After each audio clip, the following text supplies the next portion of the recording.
মানে মাছের ডিমের কষা হচ্ছে আলু দিয়ে মাছের ডিম আলুটা সেদ্ধ করে নিয়ে মাছের ডিমটাকে ভেজে নিয়ে ছোটো ছোটো করে কেটে অনেকটা ডিম এনেছিল আমার আজকে বর আজকে অনেকটা ডিম এনেছে। এই দেখো তোমাদের দাদা অনেকটা ডিম এনেছে, লাল গড়গড়ে করে কষিয়ে রান্না করতে বলেছে, বাড়িতে সবাই করেছি।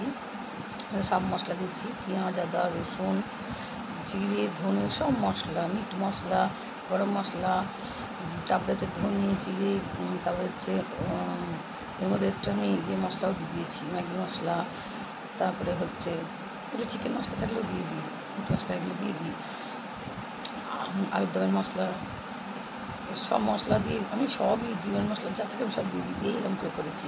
খুব সুন্দর খেতে হয়, গুঁড়ো লঙ্কা নুন হলুদ মিষ্টি তো আছেই।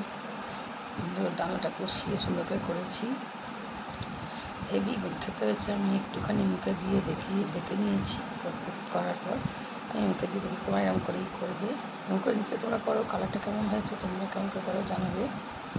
আজকে ডিমের কষা হয়ে ডিমের ডালনা এটা, কালকের পুইডাটার চচ্চড়ি আছে, আর কালকের মাছ আছে, মাছের ঝাল, আর আজকে পুঁই শাকের পাতার বড়াটা করেছি।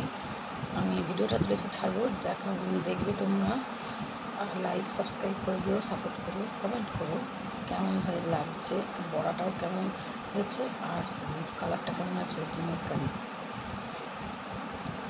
তো এই রান্না হচ্ছে আজকের মেনু।